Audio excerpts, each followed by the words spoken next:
Hello everyone, I welcome you all on our YouTube channel The Brains 360.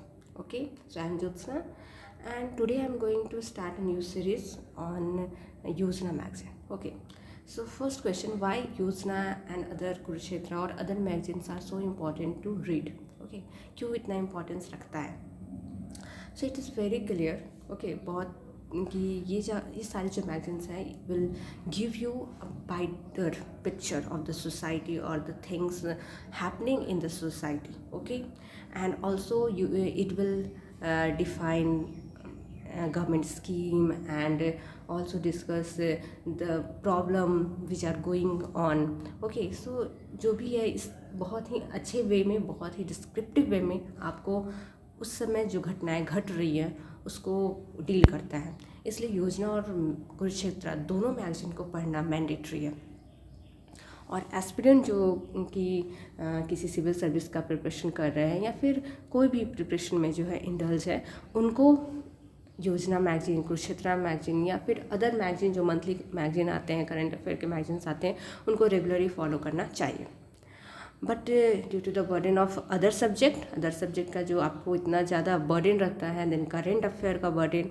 ये आपको क्या करता है रोकता है हिंडर आपके जो एक ऑब्स्टिकल का काम करता है जिसके कारण हम लोग क्या होता है कि ये सारे मैगजीन्स को रेगुलरली फॉलो नहीं कर पाते हैं मिस कर जाते हैं ठीक है समहाउ और फिर लास्ट में जब हमारे पास एग्ज़ाम आता है और हमारे पास एक बंडल होता है पूरा मैगजीन्स का और फिर हम लोग बहुत ही मतलब फास्टली उसको पढ़ने की कोशिश करते हैं दैट इज़ इम्पॉसिबल ठीक है उस समय उतना हम कर पाएँ ये पॉसिबिलिटी बहुत ही कम होती है सो आई थॉट कि मेरे साथ जब मैं प्रिपरेशन कर रही थी तो ये मेरे लिए बहुत बड़ा एक चैलेंज का बात होता था इन मैगजीन्स को पढ़ना एंड ऑनेस्टली मैं हमेशा इस मंथ का अगले मंथ का उसके अगले मंथ ऐसे करके मैं मतलब नेग्लेक्ट करते ही चली जाती थी and that is not a good thing so I thought कि आप लोगों में एक हैबिट डेवलप करूं कि आप योजना और कुरुक्षेत्र मैगजीन जो है उसको रेगुलरली फॉलो करें एंड दैट्स वाई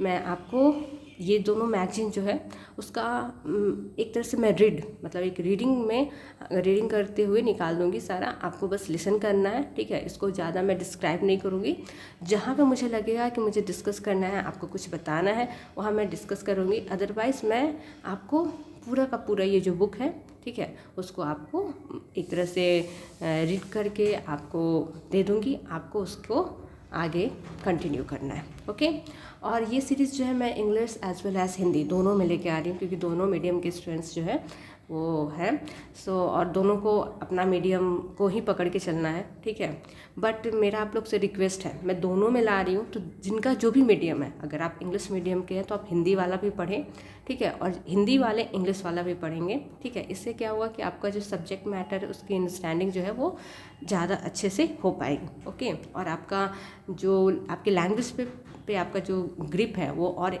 स्ट्रॉन्ग होगा और अदर लैंग्वेज भी आप ज़्यादा अच्छे से समझ पाएंगे ओके सो लेट्स स्टार्ट हम लोग सबसे पहले एडिटोरियल पेज पढ़ेंगे ठीक है so let's see yes so this is एकता में अटूट शक्ति ठीक है ये आपका जो मंथ जो है योजना मई आप नीचे में देख सकते हैं 2021 मई मंथ का ही आपका है ठीक है 2021 का सो इसमें हमारा जो टॉपिक है वो क्या है एकता में अटूट शक्ति है मतलब एकता जो है that is very important for our nation so Sardar Vallabhbhai Patel ने क्या कहा है इसके बारे में ठीक है सो देशीय सरकार में एकता और सहयोग अनिवार्य तत्व है ठीक है किसी भी सरकार के लिए एकता और सहयोग जो है वो वेरी इंपॉर्टेंट एलिमेंट सो कुछ दशक पूर्व जब हम संसदीय संरचना की बात करते थे तो आमतौर पर मन में उसका एक यामीन चित्र उभरता था जिसमें सभी राज्यों के शीर्ष पर केंद्र होता था हमें शायद ही कभी इसे राज्यों के बीच तालमेल के रूप में या फिर एक साथ विकसित होने और आगे बढ़ने की समान रणनीति के तौर पर देखा सो ये बोल रहे हैं मतलब ये हमारे संपादक जो भी है एडिटर कि हम जब पहले की बात करते हैं, उस समय जब हम लोग संघीय संरचना को देखते थे तो हम लोग का यही होता था कि संघ का मतलब है शीर्ष, मतलब जो सेंटर जो होगा वो बहुत पावरफुल होगा, ठीक है। और राज्य के बीच और सेंटर के बीच में, केंद्र और राज्य के बीच जो तालमेल है वो मतलब थोड़ा बहुत ही तालमेल है, बहुत ज़्यादा तालमेल उनके बीच नहीं होता है। There is no cooperation, there is no unity between them. But अब क्या हो रहा है, हालांकि यह सरकारी और प्रतिस्पर्धी संघवाद पर आधारित संघीय संरचना का नवयुगीन दृष्टिकोण है, जिसे नीति आयोग के गठन के साथ परिभाषित और पुनर्मूल्यांकित किया गया। सो कहा जा रहा है कि अब क्या हो रहा है हमारा, कि अब जो है हम लोग एक साथ विकसित हो रहे हैं। सो हमारा सेंटर और स्टेट के बीच में कॉपरेशन है, और ये कॉपरेशन जो है इसका स्टार्टिंग कब से हुआ है, जब से हमारा नीति आयोग जो है उसका गठन हुआ है। अनिवार्य रूप से संघवाद दो सरकारों, एक क्षेत्रीय स्तर पर और दूसरा राष्ट्रीय स्तर पर, को समायोजित करने के लिए एक संस्थागत तंत्र है। तो सबसे पहले हम लोग जानते हैं कि ये जो संघीय वर्ड जो आता है संघ, उस संघ किसे कहते हैं, संघ क्या होता है।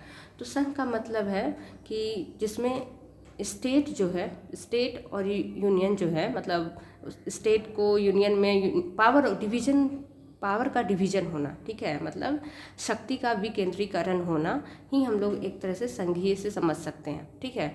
मतलब आपका जो भी पावर है, जितना भी लेजिस्लेटिव पावर है या एग्जीक्यूटिव पावर है, वो सिर्फ एक जगह केंद्रित ना होकर उसका डिवीजन हो जाए। स्टेट को उसको अपना पावर हो, सेंटर का अपना पावर हो, और जो हमारे जो मतलब पंचायत होते हैं उनका अपना पावर हो, ठीक है।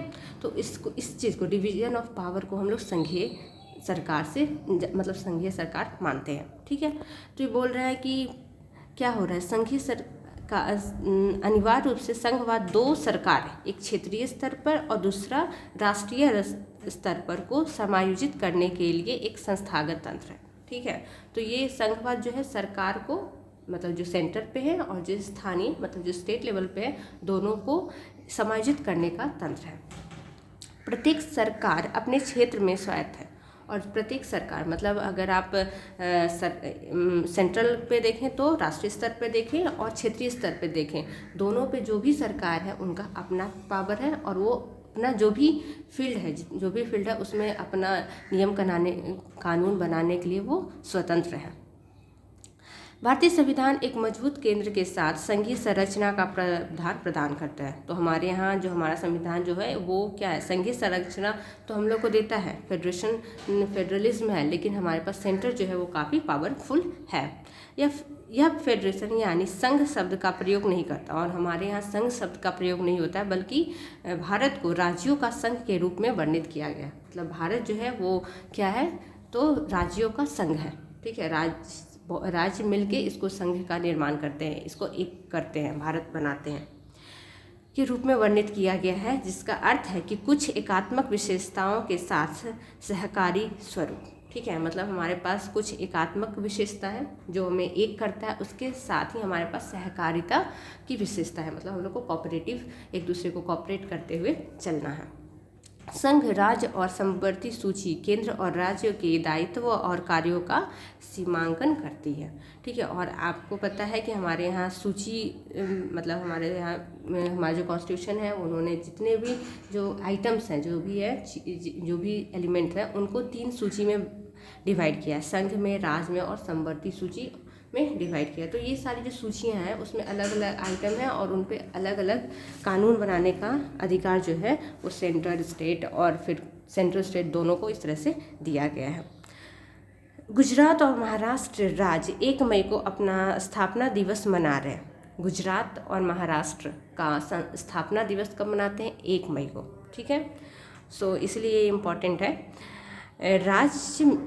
संसद में बॉम्बे पुनर्गठन अधिनियम 1960 पारित किया, ठीक है। संसद जो है हमारा, उसने बॉम्बे पुनर्गठन अधिनियम 1960 को स्थापित किया गया, पारित किया है, जिसमें कहा गया है कि नियत दिन, मतलब जो भी 1 मई जो दिन है, ठीक है, 1 मई 1960 को गुजरात राज्य के रूप में जाना जाने वाला एक नया राज्य बनाया जाएगा, जिसमें बॉम्बे राज्य से निम्नलिखित क्षेत्र शामिल होंगे, ठीक है। तो बोला जा रहा है कि गुजरात जो है, ठीक है, वो एक नया राज्य बनाया जाएगा और इसमें बॉम्बे राज्य से सम्मिलित जो भी क्षेत्र हैं वो उनको दिए जा रहे हैं और उसके बाद उक्त क्षेत्र बॉम्बे राज्य का हिस्सा नहीं रहेंगे। उसके बाद से वो जो क्षेत्र जो है वो जिनको हम गुजरात बनाने जा रहे हैं तो गुजरात बन जाएगा, बॉम्बे का हिस्सा नहीं रह जाएगा और शेष बॉम्बे राज्य महाराष्ट्र राज्य के रूप में जाना जाएगा और बचा हुआ जो राज्य बॉम्बे है उसको हम लोग महाराष्ट्र नाम देंगे। दोनों राज्य 1 मई 2021 को अपनी स्थापना दिवस के 61 वर्ष पूरे कर रहे हैं। इन राज्यों पर प्रकाशित लेख पाठकों को पिछले 6 दशकों के दौरान उनके विकास और परिवर्तन की यात्रा पर ले जाते हैं। संघवाद को संसाधनों के विकेंद्रीकरण के साथ लगातार केंद्रों और राज्यों के बीच एक कठिन संतुलन बनाए रखना होता है। ठीक है। तो संघीय में क्या हो रहा है कि इसमें आपका जो पावर है उसका डिवीजन हो रहा है, विकेंद्रीकरण हो रहा है और इसमें राज्य और केंद्र के बीच में एक संतुलन बनाने का कार्य करना है। कमजोर कड़ी पर ध्यान देते हुए सभी को मजबूती प्रदान करना, स्वास्थ्य, स्वच्छता, रैंकिंग आदि के रूप में राज्यों के बीच स्वस्थ प्रतिस्पर्धा पैदा करना है। ठीक है। तो हमारा संघवाद जो है उसका क्या कार्य है कि वो हमें एक तो मजबूती प्रदान करता है। ठीक है। मतलब जो भी हमारा कमज़ोर है, कोई जो राज्य जो है पिछड़ा है, कमज़ोर है, तो उसको हमको मजबूत करना है। ठीक है। फिर हमें स्वच्छता रैंकिंग, स्वास्थ्य रैंकिंग और अदर तरह की जो रैंकिंग है, ये सबसे क्या है कि राज्यों के बीच में प्रतिस्पर्धा भी पैदा करना है। लेकिन कैसा प्रतिस्पर्धा हो? स्वस्थ प्रतिस्पर्धा हो, जो हमारे लिए बेनिफिशियल हो। ठीक है। इसके पीछे उद्देश्य है कि एक संस्कृति और मूल्यों और आपसी विश्वास जैसे नैतिक गुणों की श्रेणी विकसित करना और लोगों और नीतियों के बीच सहयोग की भावना बढ़ाना। तो इसका ये एक और कार्य है कि हमारे बीच लोगों के बीच सहयोग की भावना को बढ़ावा देना। यह एकता के साथ साथ विविधता को स्वीकार करना और सराहना और साथ ही सीमाओं का सम्मान करने के साथ साथ सीमाओं से परे जाना। ठीक है। तो इसमें हमें सीमाओं का अपने सीमाओं का भी वो करना है, मतलब सम्मान करना है कि हम बिहारी हैं या हम यूपी के हैं या हम महाराष्ट्र के हैं, तो ये हम महाराष्ट्र के भी हैं पर उसके साथ साथ हम इंडियन भी हैं। ठीक है। और अपनी संस्कृति का भी हमें ध्यान रखना है, उसको बढ़ावा देना है। हमारे जो स्थान विशेष जो हमें संस्कृति मिली हुई है उसको भी बढ़ावा देना है, पर उसके साथ साथ हमें हम भारतीय हैं इस भावना को भी हमेशा बनाए रखना है। ऐसी संरचना के लिए दी जाने वाली सबसे आम उपमा मस्तिष्क और शरीर के अंग की है। ठीक है। जिस तरह से मस्तिष्क हमारा जो दिमाग है, ठीक है, वो हमारे पूरे बॉडी को संतुलित करने का कार्य करता है। ठीक है। तो अगर हम इसको अगर देखें, संघ को अगर हम देखें तो हमारा जो सेंटर जो हो जाएगा वो मस्तिष्क का काम करेगा, पूरे बॉडी को देखने का कार्य करना है। ठीक है। लेकिन हर एक बॉडी इम्पॉर्टेंट रोल प्ले करता है। ठीक है। कोई भी बॉडी किसी भी अंग मतलब शरीर के अंग के बिना हमारा शरीर जो है वो अधूरा है। तो इसलिए हमें सारे स्टेट्स को एक साथ मिला के चलना है। ठीक है। तो इसलिए अगर हम देखें कि संघ और मतलब संघ फेडरेशन क्या है, तो फेडरेशन जो है आप उसको समझिए कि फेडरेशन में सेंटर जो हो गया वो आपका मस्तिष्क हो गया और जो आपका शरीर का जो अंग जो है वो आपके स्टेट्स हो गए। जिस तरह से वे एक दूसरे के साथ संपूर्ण सामंजस्य से काम करते हैं, ठीक है, जिस तरह से वो एक साथ मिल के काम करते हैं, उसी प्रकार संघवाद की भावना मन और आत्मा भी है। ठीक है। तो इस तरह से संघभाव की भावना जो है वो हमारी मन और आत्मा भी है। पूरे शरीर को सुचारू संचालन और विकास के लिए प्रत्येक अंग दूसरे पर निर्भर करता है। विविधता और स्वायत्तता की मांग के प्रति उत्तरदायी राज्य शासन विधि ही सहकारी संघवाद का आधार हो सकती है। ठीक है। तो हमें अपने उत्तरदायित्व को समझना है, हर स्टेट को अपना उत्तरदायित्व को भी समझना है और अपने मांग को भी समझना है। मतलब हम लोग को अपना जिम्मेदारी भी लेना है और अपने विकास के लिए हमें किस किस चीज़ की आवश्यकता है इसका भी ध्यान रखते हुए सरकार जो हमारा सेंटर पे जो हमारे जो भी सरकार है उससे डिमांड भी करना है और इस तरह से हमें आगे बढ़ना है। हालिया महामारी में ने हमें इस संबंध में कई सबक सिखाए हैं। सभी सीमाओं और संसाधनों की परिणति वायरस के साथ सामूहिक संघर्ष में हुई है। जितना निर्बाध सामंजस्य केंद्र और राज्यों के बीच होगा और जितनी रचनात्मक सहमति से वे दोनों एक दूसरे के सहयोगी और प्रतिपूरक होंगे, उतना ही वे साथ साथ इस संकट से गुजरते हुए उसका मजबूती से सामना करने में सक्षम होंगे। सो अभी का जो हमारा कंडीशन है, अभी जो सिनेरियो है, ठीक है, ये परिदृश्य में हमारा जो महामारी है उसने हमें ये सबक सिखाया है और ये हमें सिखाता है कि जिस तरह से जितने ही अच्छे तरीके से, जितना ही सुचारू रूप से सरकारें, हमारी राज्य की सरकारें और केंद्र सरकार आपस में तालमेल बनाएगा और जितने अच्छे से वो लोग आपस में मिल के काम करेंगे, उतना ही अच्छे से हम लोग उतने ही मजबूती के साथ इस महामारी से निकल पाएंगे। सो इस तरह से हमने देखा कि हमने ये एकता में अटूट शक्ति है, ठीक है, जो कि हमारे संपादकीय किए हैं, इसको हम लोगों ने पढ़ा है, ठीक है। अब नेक्स्ट जो वीडियो होगा उसमें हम आगे जो भी टॉपिक डिस्कस किए गए हैं, ठीक है, आपके मई 2020 योजना में उसको डील करेंगे, ठीक है। Stay tune with us, okay, and please like, subscribe and comment on my channel. Thank you.